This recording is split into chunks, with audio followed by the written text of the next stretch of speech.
Taarifa nzito kutoka Ikulu ya Tanzania imeangushwa jioni hii. Ujambo na karibu kwa taarifa zetu za Kenyascope, na tafadhali ikiwa ni siku yako ya kwanza hapa, tafadhali kumbuka kusubscribe. Katika ukimya mzito wa kumbi za Ikulu Dar es Salaam, kuna mazungumzo ambayo yanaweza kubadili mwelekeo wa uchumi wa Tanzania kwa miongo ijayo. Na ndani ya kikao hicho sio tu viongozi waliokutana, bali ndoto ya taifa la viwanda ilipata msukumo mpya. Trilioni za fedha, teknolojia ya kisasa na fursa za ajira kwa maelfu ya vijana, vyote vikiwa mezani vikisubiri uamuzi. Na Rais wa Jamhuri ya Muungano wa Tanzania Samia Suluhu leo hii ametoa ujumbe kwamba amefanya mazungumzo ya kimkakati na balozi wa Italia nchini Tanzania, pamoja na ujumbe mzito wa uwekezaji kutoka kampuni ya kimataifa ya Daniel Group, moja ya vinara wakubwa duniani katika teknolojia ya uhandisi na uzalishaji wa chuma. Kikao hicho kimefanyika Ikulu jijini Dar es Salaam, kikilenga kuchunguza uwezekano wa uwekezaji mkubwa katika sekta ya chuma nchini Tanzania. Ujumbe huu umeweka wazi dhamira ya kuanzisha mradi mkubwa wa kiwanda cha kisasa cha chuma katika mkoa wa Mtwara na kushirikiana na mwekezaji wa ndani. Mradi huu unapimwa kuwa miongoni mwa uwekezaji mkubwa zaidi kuwahi kupendekezwa nchini, ukiwa na thamani inayokadiriwa kufikia euro bilioni 1.5, sawa na zaidi ya shilingi trilioni 4.2 za Kitanzania. Mazungumzo hayo yamebeba sura ya ushirikiano wa kimataifa unaolenga si tu uwekezaji wa kifedha, bali pia uhamishaji wa teknolojia, ujuzi na kujenga uwezo wa ndani katika sekta ya viwanda. Pendekezo la ujenzi wa kiwanda hicho cha chuma linaelekezwa kuwa la kisasa, kikubwa na chenye kuzingatia viwango vya kimataifa vya mazingira. Lengo kuu likiwa ni kuongeza uzalishaji wa ndani wa chuma, bidhaa ambayo ni muhimili wa maendeleo ya viwanda, ujenzi wa miundombinu na uchumi wa ujumla.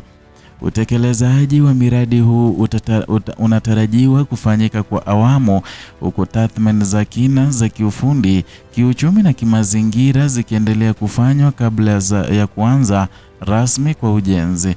Ushirikiano huu pia unahusisha taasisi za Tanzania, ikiwemo mamlaka ya maeneo maalum ya uwekezaji, kuhakikisha uwekezaji huu unakuwa na manufaa ya muda mrefu kwa taifa. Hatua hii haijatokea kwa bahati mbaya, ni matokeo ya mchakato wa muda mrefu wa majadiliano na mikutano ya kimataifa, hususan kupitia jukwaa la biashara na uwekezaji kati ya Tanzania na Italia. Na katika miaka hivi karibuni, Tanzania imekuwa ikijitahidi kujenga kama kituo kinachovutia uwekezaji wa kimataifa, ikitegemea rasilimali zake asilia, nafasi yake ya kijiografia, pamoja na mageuzi ya sera yanayolenga kuboresha mazingira ya biashara.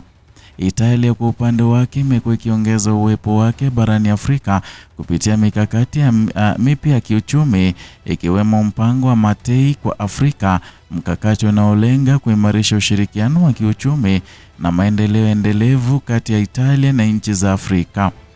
Ndani ya muktadha huo, Tanzania imeonekana kama mshirika muhimu kutokana na utulivu wake wa kisiasa, rasilimali zake za gesi asilia na madini ya chuma, pamoja na soko linalokuwa kwa kasi. Daniel Group, kama kampuni yenye uzoefu mkubwa duniani katika sekta ya chuma, imevutiwa na mchanganyiko huo wa fursa, rasilimali, soko na mazingira ya uwekezaji yanayoimarika. Iwapo mradi huu utatekelezwa, athari zake zinaweza kuwa pana na za kihistoria kwa nchi ya Tanzania.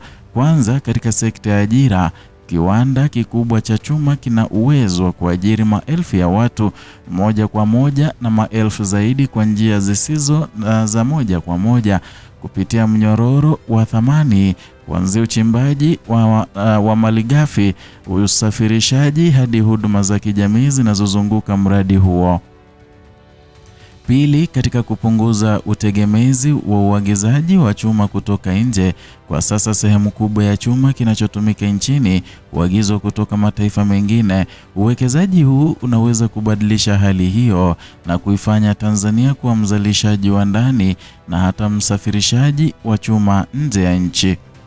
Na tatu, katika kuongeza thamani ya rasilimali za ndani, badala ya kuuza malighafi, taifa linaweza kuanza kuzalisha bidhaa zilizoongezwa thamani, na ni jambo linaloongeza mapato na kukuza uchumi. 4, katika kuimarisha miundombinu, mkoa wa Mtwara unatajwa kuwa eneo la mradi unaoweza kushuhudia mageuzi makubwa katika barabara, reli, bandari na huduma za kijamii. Kisiasa, uwekezaji huu unaongeza uzito wa ajenda ya serikali ya kujenga uchumi wa viwanda, sera ambayo imekuwa ikipewa kipaumbele katika mipango ya maendeleo ya taifa. Pia unaimarisha mahusiano ya kidiplomasia na kiuchumi katika Tanzania na Italia na kufungua milango kwa uwekezaji zaidi kutoka Ulaya. Hata hivyo, mradi huu bado uko katika hatua za awali na tathmini za kina bado zinaendelea. Majadiliano ya kitaaluma bado yanafanyika na hatua zitakazofuata zitahusisha uchambuzi wa kina na uwezekano wa kiuchumi, athari za kimazingira pamoja na mifumo ya ushirikiano kati ya uwekezaji wa kimataifa na ndani. Serikali imeonyesha utayari wa kuendelea kushirikiana na wawekezaji wenye sifa, wale wanaoleta si mtaji pekee bali pia teknolojia, ujuzi na dhamira ya muda mrefu. Kwa upande wa wawekezaji, Tanzania inaonekana kama lango la kimkakati katika ukanda wa Afrika Mashariki ya Kati, hasa katika nchi zisizo na bandari ambazo zinaweza kunufaika na uzalishaji wa chuma kutoka Mtwara. Katika taswira pana, mradi huu unaweza kuwa sehemu ya safari kubwa zaidi ya Tanzania kuelekea dira ya taifa ya mwaka 2050, kujenga uchumi imara wa viwanda unaojitegemea, unaozalisha ajira na unaoshindana kimataifa. Na ndani ya ukumbi wa Ikulu, mbegu ya mapinduzi ya viwanda imepandwa na sasa macho yote yanaelekezwa kwenye hatua zinazofuata.